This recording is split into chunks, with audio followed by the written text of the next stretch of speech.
Teddy Bridgewater taking over, what does that mean for the Dolphins offense?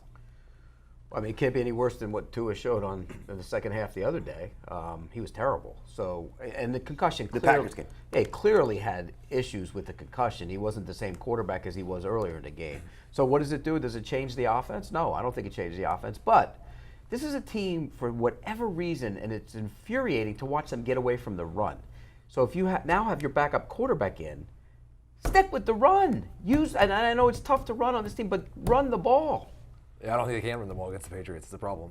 I think it changes in that we saw Teddy really lean on Tyreek Hill to a much greater greater extent. Jalen Waddle kind of got left out in the cold just a little bit, and so I do think it possibly changes things in terms of Waddle being a must-start wide receiver, but he's still a top 20 guy. You can't bench Waddle at this point. I mean, he did have the one good game against the Bengals with Teddy. He didn't have the great game, against Minnesota with Teddy. But again, everybody has good games against Minnesota. But he's just still got so much potential to get away from him. But in terms of Teddy himself, any interest as a streaming option? He's a low-end streaming option, not a top 15 quarterback. Definitely prefer Gardner Minshew, Mike White, Brock Purdy over Teddy Bridgewater. But this is why he's there. This is why he was brought in, because of this exact situation. So he needs to play well. Obviously, the playoffs are on the line. But again, you talk about they're hard to run on. I get it. But at some point, this offense, the entire offense is predicated on running the football. That's what it is. Well, that's what Mike McDaniel's background is as well. Correct. But do they have the guys to do it? Is Jeff Wilson and Raheem Mostert they the get guys away from to it, do too. Well, They get away from it. Understandably so, because they have two dynamic playmakers. I get that. I understand that. But at some point, you have to be able to run the ball. Then those playmakers will get even more down the field. Well, I mean, it makes sense. Their best game in their last 5 has been the Buffalo game, and it was the game where Raheem Mostert had over 120 yards rushing. So maybe that's something to keep an eye on, but I agree with you, Heath. It's just tough to trust Mostert or Wilson as fantasy options given the matchup against the Patriots. All right, let's talk about the situation in Washington where Carson Wentz is now the starter taking on the Browns. So, Pete, you had mentioned this on Fantasy Football Today on a Sunday a few weeks ago that this move was potentially going to happen when Wentz was activated off of IR. How does this change the offense in Washington? I think it gives him a better feel down the field. Heineke's good when he can get outside the pocket and create. And I watched both of them on tape this week, and they were both brutalized, to be honest with you. They took a ton of hits. Against San Francisco. Yeah, and Wentz came in late in the game. Obviously, the game had been decided, so he was getting rushed heavy. But he made a couple plays. There was a play, and I don't know if you recall this, where he got flushed. Bosa was going to drag him to the ground, and he flicked it, and it became a decent play. He had a couple other shots. I think it gives them more options down the field. I think they're a better passing team down the field with him in the game. So what does that mean for Terry McLaurin and Jahan Dotson? I think it may be a slight boost for Dotson with this and a downgrade for Terry McLaurin. We've seen no quarterback in Washington since Terry McLaurin got there has targeted McLaurin at the same rate that Taylor Heineke did. And so also you look at it, and just based on the stats, Taylor Heineke's been a more efficient passer this season than Carson Wentz has. He's better on a per attempt basis, he's better on a touchdown rate basis, he's better on an interception rate basis. So a downgrade for McLaurin. He's a low-end number 2. Dotson more of a number 3 wide receiver. This isn't a great matchup for passing. The Browns so much better against the pass than they've been against the run. I don't love either one of these guys. Yeah, they're going to run the ball. Right, but you're not benching Terry McLaurin in your championship week, and if you need a receiver, you would buy into Dotson just with the idea of what he has been with 16 PPR points or more in 3 straight games, 3 touchdowns over that span. But they have maybe a change in the backfield as well, because Antonio Gibson, according to Ron Rivera, I hope we'll get an answer today, is dealing with a sprain. He did not indicate on Tuesday when he went with the media what the sprain is, but we know he's been battling a foot injury of late. So you mentioned they're very bad against the run, the Browns. Brian Robinson prior to last week had been very good. Is this going to be a Brian Robinson game? It should be, and it will help if Gibson's out because he might catch a few more passes. That's really been the key. He's only seen 2 targets over the last 2 weeks. He's going to be in the 20 carry range, I would guess, and for him that means somewhere between 80 and 100 yards. If he gets into the end zone, it's a great day without the pass catching. If he doesn't score a touchdown, he's going to need 2 or 3 receptions to be a starting running back. This feels like a push and pull type of scenario because when they've wanted to run the ball, it's been more with Heineke. And now you're saying, which I agree with, this opens up the downfield passing a little bit more. So why would they make the switch if they are going to maybe attack the Browns with the run? I think it's for the future. I think it's for the postseason. I think that's what this is for. They feel they can win one of the next 2 and get in, and then they think it's for the postseason. That's why they're making the move. This is a run game. You have to run the ball against the Browns. They're bad against the run. I think Robinson, start of the week. He was in the consideration, but it's more. If you told me right now Antonio Gibson was out, I would love Brian Robinson, but there's still the chance that Gibson will play a little bit, and they'll use Jonathan Williams as well. That was the flip pass was to Jonathan Williams, so he could be the one in the passing game taking some of those numbers. But yes, it's a big game coming for Brian Robinson for sure. He should be in your starting lineups if you have him on your team, and you may be starting him over Derrick Henry. Now, Pete, you've talked about this. with both teams, the Titans and the Jaguars, but the Titans play Thursday, and we kind of got an indication, I think, with Derrick Henry being placed on the injury report, that might be the way they're leaning to rest him for the Week 18 game when the AFC South is decided. So do you anticipate seeing Derrick Henry Thursday night, and how will this offense really look if they start to pull guys back? No, I don't see why you would play him. Again, anybody who is dinged up on either team this week, any issue at all, sit them. If you're healthy, you play. Because both of them need to win the game. It doesn't sound like you don't need it for playoff seed, but if you're Jacksonville and you're riding this little wave here, and all of a sudden you go to Houston and you lose that game, then all of a sudden the narrative becomes, oh, if you're Tennessee, you go, they're not that good. We can go there and win the game.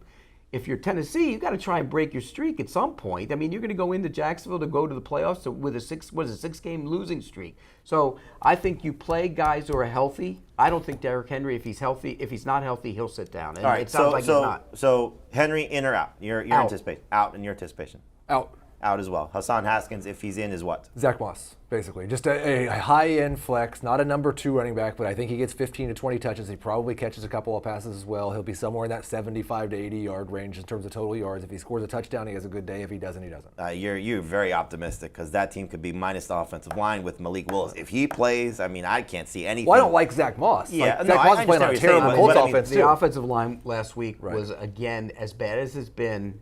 It was even worse last week because they're down the backups and guys off the street. It's so bad. And Malik Willis isn't helping them because No. it's not like he's making quick decisions. No. He's holding the ball back Right. there, and so that's making things even worse. Since you know the Jaguars well, I know we're not going to talk about Jacksonville. Who do you anticipate playing or sitting against the Texans?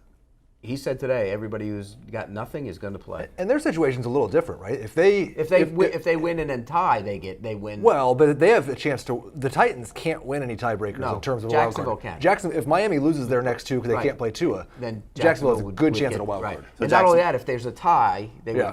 would. The one guy I want to ask you about, though, is Etienne because he had the foot injury. Is he playing? He's playing. He's playing. So everybody for Jacksonville, Everybody you playing. anticipate being in. Yeah. Okay. So I hope he has some stickum on his hands too, because he fumbles. He's a he was fumbler. in the rain a little bit. Give him Yeah, some, come on, the guy's give him- got to hold on to the ball. They're going to destroy the Texans. It's going to be ugly. I don't based on think it. so. Trevor Lawrence on fire right now. History.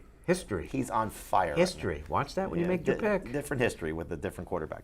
Let's talk about this other side of the Titans game, Tony Pollard. Now, we hope he's going to play. Obviously, you don't want to go into your fantasy championship without him. And to what we've been talking about, it's not just the offense. The defensive guys for Tennessee could be sitting. So their run defense, as great as it's been, might be missing some guys. Like, I'm not playing Simmons if I'm the Titans based on what injuries he's been battling.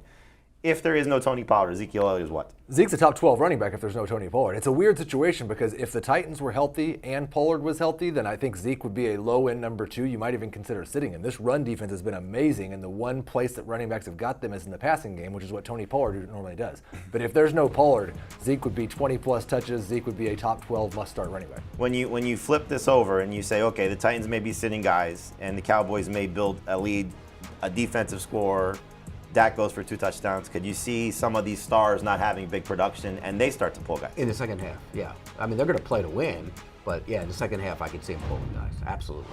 So would you have any interest in Malik Davis. on Malik Davis if Pollard's out? No, if Pollard's out, then Yes. I think he would be interesting as in that. This is the third string running back for Dallas. That we're in talking that Justin Jackson range, Yes. as that just desperation flex that could about. He actually might be give better you- than Haskins. Yeah, he could. Yeah. I mean, both of them could.